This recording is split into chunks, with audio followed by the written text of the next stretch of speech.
பொதுவாக நான் உட்பட அனைவருமே நம்ம என்ன நினச்சோம்னா ஆன்டி இன்கம்பன்சி வாக்குகளை பிரிக்கும் பட்சத்தில் அதிமுகக்கான வாக்குகள் சரியும் நாம் எதிர்பார்த்தோம். பட் அதிமுக மோராலஸ் ரீட்டைன் பண்ணிக்காங்க. ஓட் பர்சன்டேஜில் பார்த்தீங்கன்னா டிஎம்கே 23% நினைக்கிறேன், அதிமுக 22%. 1% தான் கேப் இருக்குது. ஸோ ஓட் பர்சன்டேஜில் டிஎம்கே அதிகமாக இருந்தால் 24.14 22.24 டிஎம்கே இங்கே 22 ஏடிஎம்கே. ஓட் பர்சன்டேஜில் ஏடிஎம்கேவோட டிஎம்கேக்கான வாக்கு சதவீதம் அதிகமாக இருந்தாலும் டிஎம்கேவோட வாக்கு சதவீதம் ஜெயிக்கக்கூடிய இடங்களில் அதிகமாக இருக்கிறது. ஸ்ப்ரெட்டாக இருக்கிற காரணத்தினால் தான் வாக்கு சதவீதம் அதிகமாக இருந்தாலும் அடுத்து ஒன்று பார்க்க போகிறோம். அதில் ஒருவேளை இது இடங்கள் ஏன் அதிகமாக வருதுங்கிறதுக்கான ரிசல்ட்ஸ் ஒன்று இருக்கு. அது ஒரு நம்ம ஜோன் வைஸ் பார்க்கும்போது எந்த காம்பினேஷன் ஒர்க்காக இருக்கு கூட்டணியாக அப்படிங்கிற ஒரு கேள்வியும் கூட அதில். அதனால ஏடிஎம்கே கூட்டணி சீட்ஸை ஈஸியாக கன்வெர்ட் பண்ண முடிஞ்சிருக்கு. கம்மி ஓட் ஷேர் இருந்தாலும் ஈஸியாக சீட்டை கன்வெர்ட் பண்ண முடிஞ்சிருக்கு. திமுகவுக்கு அதிகமான ஓட் ஷேர் இருந்தாலும் சீட் கம்மியாக தான் கிடைக்குது.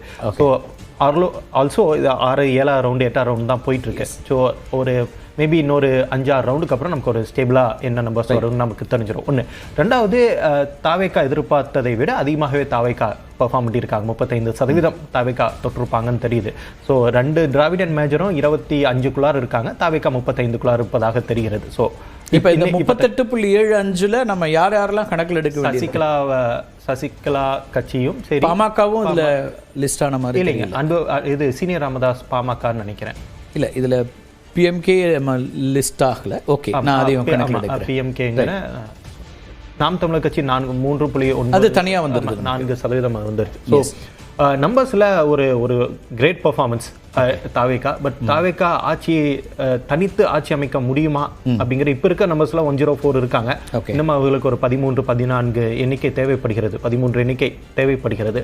ஸோ அடுத்த ஒரு மணி நேரத்தில் மேபி பை 1:30 நமக்கு ஒரு கிளியர் பிக்சர் கிடைக்கும். தமிழ்நாடு ஒரு ஸ்டேபிளான கவர்மெண்ட்டை நோக்கி போகுதா அல்லது ஒரு ஃப்ராக்சர் மேண்டேட், ஒரு தொங்கு சட்டமன்றமா அப்படிங்கிறது இன்னொரு 1 மணி நேரத்தில் நமக்கு தெரியும். ஒரே ஒரு நம்பர் மட்டும் சொல்லிடுறேன் நான். சொல்லுங்க. இப்போ 17 லீடிங் 17 இருந்து ஏறத்தாழ 1900 வரை தாவேகா கேண்டிடேட்ஸ் எவ்வளவு இருக்கான்னு பாத்தீங்கன்னா லீடிங்ல இருக்கிறது ஒரு 27 பேர் இருக்காங்க.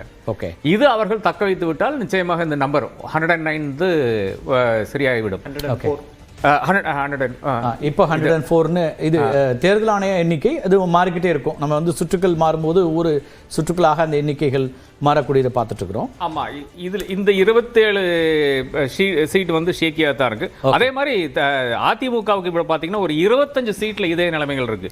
49 முதல் ஏறத்தாழ 2000 வரை இருக்கின்ற ஒரு 25 சீட் அதிமுகவுக்கு இருக்கு. திமுகவுக்கு அந்த மாதிரி இருக்க சீட்டு வரும் 16 சீட்டு அந்த மாதிரி இருக்கு.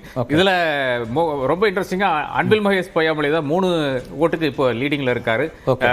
3வது ரவுண்டு முடியும் போது அதில் இருந்து 2000 ஓட்டு வரை. ஒரு முதல் முடிவை நம்ம பார்க்கிறோம். மதுரை மேலூர்ல காங்கிரஸ் வேட்பாளர் விஸ்வநாதன் வெற்றி அப்படிங்கிற அந்த செய்தியை பார்க்கிறோம். ஓகே, தமிழ்நாடு இன்னமும் சமூக நீதிக்கான மண் என்பதனை முதல் வெற்றியாக இது காமிச்சிருக்கு. அதை உண்மையாலுமே நம்ம பாராட்டணும். உண்மையாலுமே தமிழ்நாட்டுல ஒரு பொது தொகுதியில ஒரு வேட்பாளரை நிறுத்தி சமூக நீதிக்கான மண். முன்னாள் நாடாளுமன்ற உறுப்பினர் விஸ்வநாதன் அவருக்கு அந்த ஊருக்கு சம்பந்தமே கிடையாதுங்க. ஆனா மதுரை மேலூர்ல நிக்கிறார் விஸ்வநாதன், அவர் வெற்றி பெறுகிறார். தமிழ்நாட்டுல வந்திருக்க முதல் முடிவு இதுதான் நினைக்கிறேன். அதுலயும் வெற்றின்னு அறிவிக்கப்பட்டது இதுதான். அதுல சமூக நீதிக்கான மண் தமிழ்நாடுங்கிறது நிரூபிச்சிருக்காங்க. இதை நம்ம பாராட்டணும். இது உண்மையாலுமே ஒரு சர்ப்ரைசிங்கான. அதை தாண்டி இவர்தான் கடைசி கேண்டிடேட்டா அனௌன்ஸ் பண்ணாங்க. இழுபறி யாரை போடுறதுன்னு தெரியாம கடைசியில் கொண்டு வந்த இந்த எலெக்ஷன் இதுக்கு முன்னாடி இந்த அனைத்து கட்டமைப்பையும் உடைத்து விட்டது. நீங்க எப்படினாங்க பல ஆண்டுகளாக இப்படிதான் தேர்தல் நடத்தணும், இப்படிதான் தேர்தலை வெற்றி பெற முடியும்னு இருந்த அனைத்து கட்டமைப்புகளையும் உடைத்து விட்டது இந்த தேர்தல். அதற்கு முதல் வெற்றி இது ஒரு பெரிய சாட்சியான முக்கியமான ஒரு முடிவு தான் அது. அதுல நம்ம பார்க்கலாம் இந்த எண்ணிக்கையில பொறுத்தவரைக்கும். அப்புறம் மண்டல வாரியா எண்ணிக்கைகளை நம்ம பார்த்தலாம் குயிக்லி. அதுல இருந்து சில விஷயங்கள் நமக்கு கிடைக்கும்.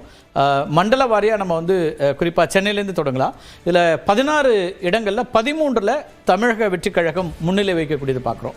ஒட்டுமொத்தமாக சென்னையில் இருக்கக்கூடிய 16 தொகுதிகளில் 13ல் தாவேகா முன்னிலை, எக்ஸிட் போல்ஸ் ப்ரீ போல் எல்லாத்துலேயுமே சென்னை கேடிசிசியில் அவங்களோட பர்ஃபார்மன்ஸ் ரொம்ப நல்லா இருக்கும் அப்படின்னு எதிர்பார்க்கப்பட்டது. ஆனால் அதிலும் கூடுதலாக இருக்காங்க. 3 இடங்களில் இப்போது நிலையில் திமுக முன்னிலை, 16ல் 13ல் தாவேகாவும் 3 இடங்களில் திமுகவும் முன்னிலை அப்படிங்கன்னு பார்க்குறோம். அதில் டீட்டெயில்ஸே பார்த்துலாம். நம்ம வந்து ஒவ்வொரு மண்டலத்தில் ஓகே அடுத்த மண்டலத்துக்கு போயிட்டாங்க. மேற்கு மண்டலம் 61 அப்படின்னு இவங்க மொத்தமாக எடுத்துக்கிறாங்க, எக்ஸ்டெண்டட் மண்டலம் எல்லாம் சேர்த்து. இதில் டீட்டெயில்ஸ் இருந்தால் தான் நல்லாயிருக்கும். மேற்கு மண்டலத்தில் அதிமுக 24, திமுக 6, பாஜக 1, தாவேகா தான் அங்கேயும் கூடுதலாக இருக்கக்கூடியதை பார்க்குறோம். 61 இடங்களில் 30 இடங்களில் தாவேகா முன்னிலை வைக்கிறது. கோயம்புத்தூர் அங்கே ஆரம்பித்து தருமபுரி கிருஷ்ணகிரி வரைக்குமான எக்ஸ்டெண்டட் அந்த தொகுதிகளாக பார்க்கக்கூடியதில் மேற்கு மண்டலத்தில் அதிமுக 24, திமுக 6, பாஜக 1 அப்படின்னு இந்த தொகுதிகளுடைய முன்னிலையை பார்க்குறோம். நம்ம இவ்வளவு விரைவில் இல்லை, சென்னை மண்டலம் அதனுடைய முழுமையான முடிவுகள் இல்லை, இது நம்ம பார்த்துடலாம். ஆனால் குயிக்காக எனக்கு வந்து மற்ற இடத்தையும் பார்க்கலாம். தமிழ்நாட்டுடைய டெல்டா மண்டலத்தில் 27 தொகுதிகளில் 9 தொகுதிகளில் அதிமுக முன்னிலை அப்படின்னு பார்க்குறோம். இது வந்து கோர் டெல்டாவாக இவங்க பிரிச்சிருக்கிறாங்க. டெல்டா மண்டலத்தில் திமுக 8, தாவேகா 2, காங்கிரஸ் 2, விசிக 2 தொகுதிகளில் முன்னிலை வைக்கக்கூடியதை பார்க்குறோம். டெல்டா இன்னமும் மற்ற மண்டலங்கள் இருக்கிறத விட கூடுதலாக இவங்களுக்கு இருக்குது. அதேபோல் சிபிஐ, அமமுக, தேமுதிக, மாமக ஆகிய கட்சிகளுக்குமே இங்கே ஒரு முன்னிலை இருக்கக்கூடியதை பார்க்குறோம். மொத்தம் 27 தொகுதிகளில் 9 தொகுதிகள் அதிமுக முன்னிலை. இது வந்து டெல்டா மாவட்டத்தினுடைய டெல்டா கோர் டெல்டாவை நம்ம வந்து பார்க்கக்கூடியதாக இருக்கிறது. அதில் திமுக 8, தாவேகா 2, காங்கிரஸ் 2, விசிக 2 தொகுதிகளில் முன்னிலை வைக்கக்கூடியதை பார்க்குறோம். இந்த டெல்டா என்பது நாகப்பட்டினத்தை தொடங்கி திருவாரூர், தஞ்சாவூர், மன்னார்குடி, மயிலாடுதுறை இதெல்லாம் சேர்ந்த இடங்களாக, அதேபோல் தஞ்சாவூர் வரை இருக்கக்கூடியதாக பார்க்குறோம். அதற்கு அடுத்ததாக இந்த மண்டலங்களுடைய விரிவான தகவல்களையும் நம்ம பார்க்கணும். அப்போ தான் அதில் எண்ணிக்கைகள் பார்க்க முடியும். ஒவ்வொரு மாவட்டமாக பார்க்கும்போது அது இன்னும் எளிதாக இருக்கும். சென்னை தவிர்த்து வடக்கு மாவட்டத்திலையும் 53 தொகுதிகளில் 23 தொகுதிகளில் தாவேகா முன்னிலை அப்படிங்கிறத பார்க்குறோம். வடக்கு மண்டலம் அப்படிங்கிறது வந்து நம்ம சென்னைக்கு அதுக்கு பிறகு திருவள்ளூர், காஞ்சிபுரத்தில் தொடங்கி செங்கல்பட்டு அத்தனையும் சேர்க்கும்போது வடக்கு மண்டலத்தில் அதிமுக 19, திமுக 5 தொகுதிகளில் முன்னிலை. திருவள்ளூர், திருவண்ணாமலை, செங்கல்பட்டில் திமுகவுக்கு ஒரு தொகுதியில் கூட முன்னிலை இல்லை. இந்த 3 மாவட்டங்களில் திருவள்ளூர், திருவண்ணாமலை, செங்கல்பட்டு மாவட்டங்களில். அதே போல் காஞ்சிபுரம் மாவட்டத்தினுடைய 4 தொகுதிகளிலுமே தாவேகா முன்னிலை பெறுகிறது, வெற்றி பெறுகிறது அப்படிங்கிற இடத்துக்கு நம்ம பார்க்குறோம். சென்னை தவிர்த்த வடக்கு மண்டலத்தில் 53 இடங்கள், அதை நம்ம பார்த்துட்டோம். இப்போ மாவட்ட வாரியாக பார்க்கலாம். மத்திய மண்டலத்தில் தாவேகா ஆதிக்கம், இதையும் நம்ம ஏற்கனவே பார்த்துட்டோம்.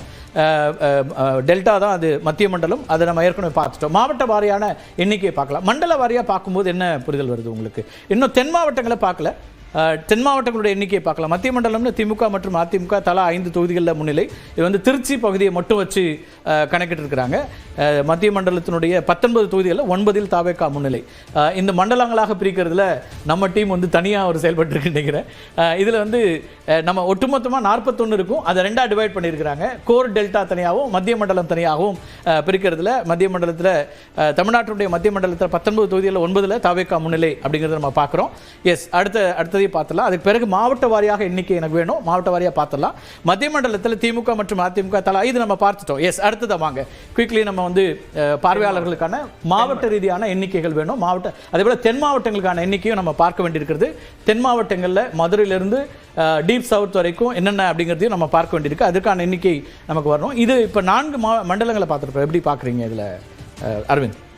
4 மண்டலத்தில் பார்த்துருக்கிறதுல டெல்டா தவிர மற்ற அனைத்து மண்டலத்திலையும் தாவேகா வந்து ஒரு ஓவர் பவரிங்காக டாமினண்ட்டாக இருக்கிறத நம்ம பார்க்குறோம். கம்ப்ளீட் டாமினன்ஸ் தாவேகா இருப்பதாக பார்க்குறோம். இது டெல்டால மட்டும்தான் திமுக கூட்டணி அதிகமாகவும், 2வது அதிமுக கூட்டணி, 3வது தாவேகா டெல்டால கோர் டெல்டால 2 இடங்கள்ல மட்டும்தான் தாவேகா முன்னிலையில் இருப்பதாக தெரியுது. நீங்க மற்ற இருக்க 3 மண்டலத்திலையும் தாவேகா வந்து கம்ப்ளீட் நியர் ஸ்வீப்னு தான் நம்ம சொல்லணும். மேற்கு மண்டலத்துல ஏடிஎம்கே ஒரு அளவுக்கு பெர்ஃபார்ம் பண்றாங்க, ஈக்குவலா பெர்ஃபார்ம் பண்றாங்க. பட் நீங்க நார்த்தும் சென்ட்ரல் எடுத்துக்கிட்டீங்கன்னா கம்ப்ளீட் ஒரு நியர் டாமினன்ஸ் பை தாவேகான்னு தெரியுது. தாவேகாக்கு ஒரு பெரிய சங்க் எங்கிருந்து வருதுனாங்க, அந்த entire north zone, Kanchipuram, Chengalpattu, Tiruvallur, Chennai, நீங்க ராணிப்பேட், வேலூர், திருவண்ணாமலை, இது கள்ளக்குறிச்சி, அந்த பெல்ட் அப்படியே கிருஷ்ணகிரி, தர்மபுரி அப்படியே ஒரு நியர் டாமினன்ஸ் பை விஜய் நம்ம பார்க்க முடியுது. அதுதான் வந்து தாவேகாக்கு ஒரு பெரிய ஹியூஜ் ஒரு சப்போர்ட் கொடுத்து பூஸ்ட் கொடுத்து இந்த 100+ சீட்ஸ்ல உட்கார வச்சிருக்கேன். எனக்கு என்னமோ தாவேகா 100 கீழே போவதற்கான வாய்ப்பு இருப்பதாக எனக்கு தெரியவில்லை. மோரலஸ் அந்த 2வது 3வது இடத்துக்குள்ள தான் திமுக அதிமுகக்குள்ள போட்டி வருமே தவிர தாவேகா அந்த சிங்கிள் லார்ஜஸ்ட் பார்ட்டி தாவேகா இன்னமும் இருப்பாங்க. அதே போல் வடக்கு மண்டலத்தை பொறுத்த வரைக்கும் அதிமுக பாமக அந்த காம்பினேஷன் கொஞ்சம் டேர்ன் அவுட் ஆயிருக்கும் எண்ணிக்கை இடங்களாக இப்போதைய முன்னிலை அப்படின்னு பார்க்கும்போது. அதிமுகவுக்கு அவங்க சஸ்டெயின் பண்ணிட்டாங்க. அவங்களோட பேக்கிங் கம்யூனிட்டி பொலிட்டிக்ஸ் அவங்களுக்கு தாக்கு பிடிச்சிடுச்சு. இந்த தாவேக்காங்கிற ஒரு ஆன்ஸ்லாட் வரும்போது அதில் வீழ்ச்சி அடைஞ்சிருக்கக்கூடிய எடப்பாடி பழனிசாமி தான் மேலும் கடுமையான வீழ்ச்சியை சந்திப்பாருங்கிறதா எதிர்பார்ப்பாக இருந்தது. ஆனால் அவர் தாக்கு பிடிச்சிக்கிட்டு பழைய வேகத்தோடு நிற்கிறாங்கன்னா அவருக்கு ரொம்ப ஸ்ட்ராங்காக இருந்த அந்த வாக்கு வங்கிங்கிறது அன்புமணி கூட்டணி மூலமா வட தமிழகத்துக்குள்ள அவர் வந்து தாக்கு பிடிச்சிட்டாரு. ஸோ அந்த வகையில் அவருக்குள்ள பாதிப்புகள் பெருசா இல்லை. பட் திராவிட முன்னேற்ற கழகத்தை பொறுத்தவரையில் தொடர் வெற்றியில் இருந்தவங்க அவங்கள்ட்ட இருந்தக்கூடிய அந்த பேக்கிங்காக இருந்தவங்க வந்து ஒரு கூட்டணியில் உள்ள இடர்பாடுகளும் ராகுல் காந்தியோட நடவடிக்கைகளும் திருமா நடவடிக்கைகளும் வந்து அது ரொம்ப ஸ்ட்ராங்காக நின்று காப்பாற்ற வேண்டிய இடத்துல அது ஒரு லூஸ் எண்ட் ஆகி அந்த வாக்குகள் தான் பெரிய அளவில் விஜய் பக்கம் போயிருக்குது. அது ஒரு எதிர்பாராத ஒரு இழப்பாக தான் போயிடுச்சு. ஒருவேளையில் அது அதிமுக அன்புமணி வெர்சஸ் ஸ்டாலின் திருமானா கூட அது தாக்கு பிடிச்சிருக்கலாம். அதான் அன்புமணியும் எடப்பாடியும் தாக்கு பிடிச்சு நின்றுட்டாங்க. ஸ்டாலின் திருமா காங்கிரஸ் இது வந்து அந்த வாக்குகள் வந்து எதிரியை தோக்கடிக்கணும்னு தாக்கு பிடிக்க வேண்டிய வாக்குகள் வந்து கை நழுவி போயிட்டு அந்த வாக்குகள் தான் தாவேக்காவுக்கு வந்து பெரிய பூஸ்ட் ஆயிட்டு. அந்த வகையில் தாவேக்காவால் எதிர்பாராத வகையில் எதிர்ப்பு அதிகம் சம்பாதிச்சது திராவிட முன்னேற்ற கழக அணி. ரைட். ஆர்கே, இந்த மண்டலங்களாக இப்போ மேற்கு மண்டலம் இப்போ வந்து தாவேக்கா, ஆனால் அதிமுக தான் 2வது இடத்துல வருது. வடக்கு மண்டலத்திலையும் தாவேக்கா பெரும் எண்ணிக்கை பெறுது, அங்கேயும் 2வது இடம் அதிமுக கூட்டணி அப்படின்னு வருது. இப்போ நீங்கள் வந்து சென்னையில் ஒட்டுமொத்தமாக திமுகவுடைய ஸ்வீப் பண்ணியிருந்தாங்க. இப்போ அங்கே வந்து திமுகவுக்கு இல்லை, தாவேக்கா தான் முழுமையாக எடுக்குது. அதிமுகவுக்கும் பெரிய எண்ணிக்கை இல்லை. இது வந்து ஒரு அப்படின்னா மாநிலம் முழுக்க ஒரே விதமான வாக்குப்பதிவு, ஒரே விதமான ஒரு மனநிலை தான் இருந்திருக்கு அப்படின்னு அதை பார்க்க முடியும். இல்லை, நிச்சயமாக கிடையாது. அதாவது சென்னையில் இந்த கேடிசிசியில் இருக்கிற ஸ்வீப் வந்து வேற ஒரு இடத்துலையும் நான் பார்க்கல. அந்த அளவுக்கு ஸ்வீப் வந்து எங்கேயும் பார்க்கல. இங்கே 16 தொகுதிகள், சென்னையில் இருக்கிற 16 தொகுதிகளில் வந்து 13 இடத்துல அவங்க லீடிங் இருக்காங்க. அந்த ஒரு ஓவர்வெல்மிங் மெஜாரிட்டி வந்து வேற ஒரு இடத்துலையும் கிடையாது. அது வந்திருந்தா ஸ்வீப் ஆயிருக்கும். தமிழ்நாடு பூரா ஸ்வீப் ஆயிருக்கும். நாம we would have caught it also. நாம ஒரு டெஃபினெட்லி ஒரு 180 என்ற அந்த சிச்சுவேஷனுக்கு வந்து நம்மளை வந்து எடுத்து சென்றிருக்கும். அது சென்னையில் மட்டும் நாம இருக்கிறதுனால இந்த ஈகோ சேம்பர்லாம் நம்ம கேட்டு அதாவது ஸ்வீப்னு கேட்டு இதனால தான் லாட் ஆஃப் அஸ் நம்ம என்ன நினைச்சோம்னு பார்த்தீங்கன்னா டெஃபினட்டாக அந்த அளவுக்கு போகாது என்று நினைத்து கொண்டிருந்தோம். அதுதான் நம்ம எல்லா இடத்துலையும் பார்க்குறோம். ஒன்றும் செகண்ட் இடத்துல இருக்காங்க, இல்லைன்னா ஃபர்ஸ்ட் இடத்துல இருக்காங்க. ஆனால் ஸ்பிளிட் ரொம்ப தெளிவாக தெரிகிறது. ரவீந்திரன் சொன்ன மாதிரி டெஃபினட்டாக தன்னுடைய இடத்துல அம்சம் நம்ம பார்க்குறோம். ஒரு மாவட்ட வாரியாகவும் பார்க்கலாம். இப்போதான் திண்டுக்கல் மாவட்டம் கொடுக்குறாங்க. ஒரு தென் மாவட்டங்களில் கேட்கறதுனால ஆத்தூர், ஒட்டஞ்சத்திரம், திண்டுக்கல், நிலக்கோட்டை, வேடச்சந்தூர்ல திமுக முன்னிலை. 7 தொகுதிகள் இருக்கக்கூடிய திண்டுக்கல் மாவட்டத்தில் 5 இடங்கள்ல திமுக கூட்டணியும், 2 இடங்கள்ல பழனி, நத்தம், இந்த 2 நத்தத்தில் திரு நத்தம் விஸ்வநாதன் போட்டியிருக்கிறாரு. பழனியில் அதே போல் அதிமுக போட்டியிருக்கு. சிபிஎம் கேண்டிடேட் அங்கே நிற்கிறாங்க. இதில் 7ல் 5 திமுக கூட்டணி முன்னிலையும் அதிமுக 2 அப்படிங்கிறதையும் எப்படி பார்க்க வேண்டியிருக்கு. இன்னொரு முக்கியமான அம்சமும் இதில் இருக்கு. வேடச்சந்தூர் ஒரு பெல்வெதர் கான்ஸ்டுவன்சி. இப்போ இந்த பெல்வெதர் கான்ஸ்டுவன்சி கான்செப்டும் இதில் வந்து அடிபடுதா அப்படிங்கிற ஒரு கேள்வியும் வருது. ஏன்னா எப்போதுமே வேடச்சந்தூரில் வெற்றி பெறக்கூடிய ஒரு கட்சி தான் ஆட்சி அமைக்கும் அப்படிங்கிறது இதுவரைக்குமான எல்லா தேர்தலையும் வரக்கூடியது. அப்போ இந்த முறை வேடச்சந்தூரில் திமுக முன்னிலை அப்படின்னு வரக்கூடிய இப்போதைய சூழலை இது வந்து மாறலாம். ஏன்னா இப்போதான் 8-9 சுற்றுகள் இருக்கும்போது அப்போ இந்த பெல்வெதர் கான்ஸ்டுவன்சிலேயே ஒரு மாற்றம் தேவைப்படுதா? நீங்கள் 3 பேருமே அதில் ஒரு பார்வைக்கலாம். ஆர்கே, நீங்கள் இல்லை, நிச்சயமாக. அதாவது இப்போ நான் எப்படி என்னுடைய கன்க்ளூஷனில் வந்தேன்னா, ஒன்று இந்த பெல்வெதர் கான்ஸ்டுவன்சிஸ் ஒவ்வொரு சோன்லேயும் இருக்கிறதுல வந்து நம்ம நண்பர்கிட்ட தொடர்பு கொண்டு கேட்டபோது அவர்கள் ஒரு விஷயம் சொல்றாரு. அப்புறம் வந்து ஷுவர் ஷாட் கான்ஸ்டுவன்சி, திமுக தோக்காத கான்ஸ்டுவன்சிஸ் எடுத்து அதில் பேசும்போது இப்போ எல்லாமே மாறுது. இப்போ வந்து திமுக தோக்காத கான்ஸ்டிட்யூன்சி பார்க்குற அந்த இடங்கள்ல கூட பல இடங்கள்ல வந்து இன்னைக்கு திமுக வந்து ட்ரெயிலிங்ல இருக்கிறது. அதே நேரத்தில் இந்த பெல்வெதர் என்ற இடங்கள்ல வந்து நம்மளுடைய அந்த புரிதலுக்கு மாறாக வருகின்ற பல விஷயங்கள் நடந்து வேடச்சந்தூர் உட்பட இருக்கின்ற இடங்கள்ல வந்து ரொம்ப மாற்றங்கள் நடந்து கொண்டிருக்கிறது. அப்போ முழுக்க என்னை பொறுத்தவரை இது வந்து இதுவரை நான் 30 வருஷம் அரசியல் பார்த்ததிலிருந்து ரொம்ப வித்தியாசமான ஒரு தேர்தலாக 2024 ரவீந்திரன் கூட தெரியும் கரெக்டாக நான் கணிச்சேன். 2021 கரெக்டாக கணிச்சேன். 2026 ஃபுல் அவுட் ஆயிடுச்சு. இப்ப கணிப்பு பூரா இங்க வந்த பல கணிப்புகள் அப்படிதான் இருந்திருக்குது. நம்ம அதை பத்தி பேசலாம். இதுல